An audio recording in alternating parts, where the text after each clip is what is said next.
80 000 francs. Il y a 20 ans.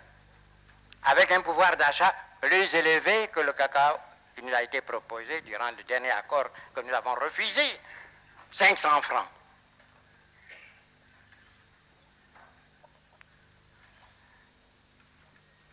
Nous sommes les plus faibles. Après des mois et des mois de discussions, non pas seulement au niveau du marché commun, mais il s'agit d'un problème mondial, donc au niveau de la CUNCED,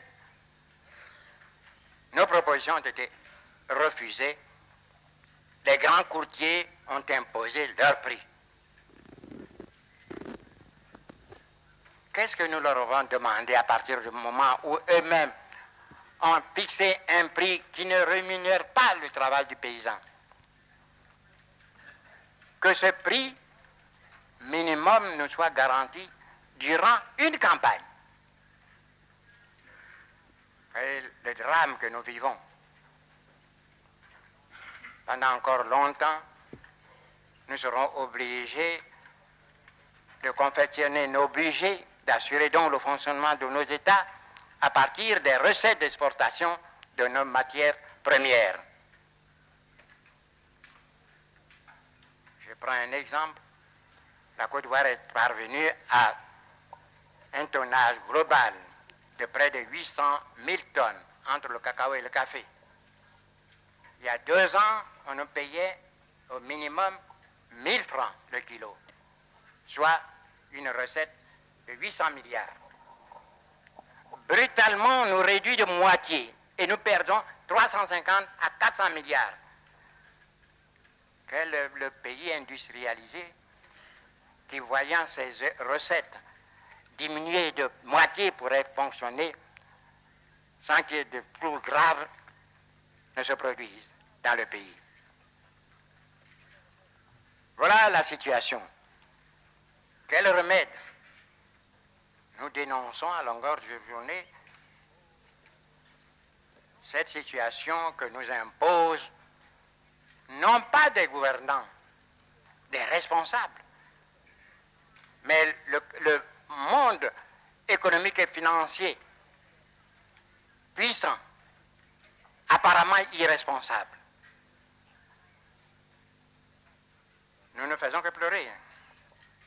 Je ne sais pas si on essuiera nos larmes, mais nous avons trouvé beaucoup de compréhension auprès du président de la République française.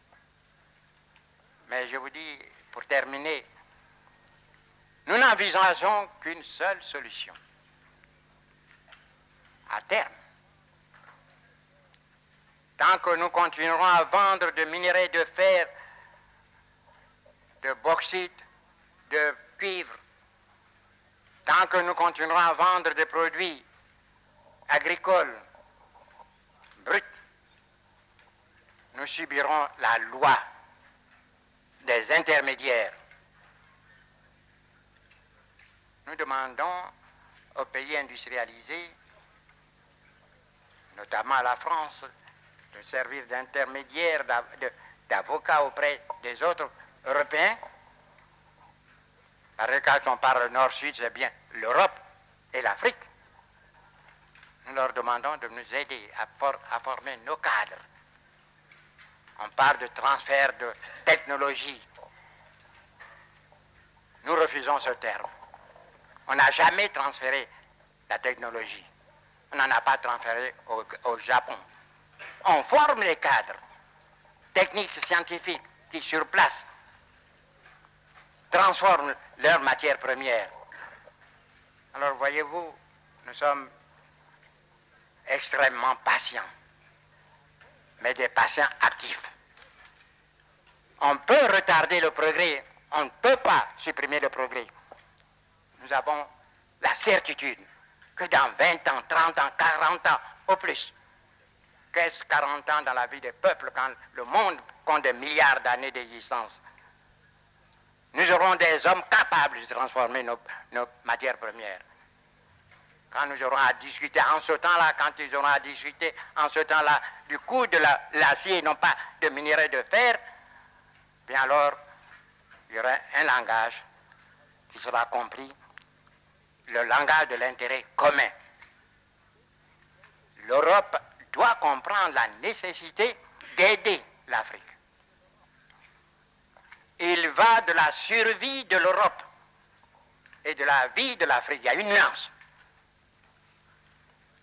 Je continue à me battre pour faire comprendre à nos partenaires européens que la lutte finale, si la lutte doit être finale, ce ne serait pas avec des fusées. Ce serait sur le plan essentiellement économique. Et l'Europe n'a pas de matières premières. Les Américains en ont, mais pas en quantité suffisante pour en céder à leurs frères et leurs alliés européens. L'Asie, la question n'intéresse pas, je ne vais pas rentrer dans certains secrets, dans certaines confidences. Mais l'Asie, même si elle avait des matières premières, le chiffre de la population est tel qu'elle ne pourrait pas, l'Asie ne pourrait pas couvrir ses propres besoins. L'Amérique latine, c'est la situation qui prévaut depuis des siècles dans cette partie de l'Amérique. Victime aussi de l'exploitation de mêmes groupes économiques financiers puissants, ne peuvent venir au secours de l'Europe sur le plan des matières premières. Il n'y a que nous, l'Afrique, de loin, le grand propriétaire des matières premières. Nous recelons. L'Afrique n'est pas suffisamment prospectée. Mais on peut admettre sans crainte de moindre démenti que nous sommes les premiers pour le faire, les premiers pour les bauxites. Quand on pense qu'en Guinée, il y a des siècles de réserves de bauxite, le manganèse, l'uranium, l'Europe a besoin de ces matières premières pour donner du travail à ses hommes, à ses ouvriers. Imaginez-vous la pauvreté se généralisant, la révolte des jeunes exploités par d'autres. Permettez-moi de ne pas aller loin dans ma pensée. Et si ces matières premières ne parvenaient pas un jour à l'Europe, vous voyez, notre ami à faire face à 1 million ou 2 millions de chômeurs, et ce n'est pas facile de régler cela, malgré leur bonne volonté, ils y arriveront. Mais si l'Europe venait à être privée de matières premières, c'est le chômage généralisé et qui conduira où, vous le savez vous-même. On n'aura pas besoin de tirer un coup de fusil. Voilà ce que nous nous efforçons à faire comprendre à nos frères européens. Nos intérêts sont solidaires. Il faut qu'ils nous aident à nous développer. Vous avez parlé de l'autosuffisance alimentaire. Nous en sommes conscients. Vous croyez que c'est de gaieté de cœur que nos frères tendent la main chaque année pour une aide alimentaire? Ils sont très dignes, mais ils n'ont pas le choix. Je l'ai dit en Côte d'Ivoire, et c'est la pensée de jour qu'on récite chez moi, l'homme qui a faim n'est pas libre. Et c'est vrai. Nous avons quitté la dépendance coloniale. Mais après 20 ans, nous pouvons faire le point. Pour l'essentiel de notre existence. Pour la nourriture, pour beaucoup. Pour nos soins médicaux. Pour notre éducation. Bref, pour tout ce qui permet l'épanouissement de l'être humain, nous sommes obligés, il faut le reconnaître, de nous adresser à nos anciens colonisateurs. Vous ne croyez pas que nous soyons conscients de cette triste situation? Nous voulons nous évader de cette situation-là et nous demandons à ce qu'on nous aide. Nous avons des hommes qui veulent travailler parce qu'il est nécessaire pour eux, pour leur existence, pour leur vie et même peut-être survie, de travailler.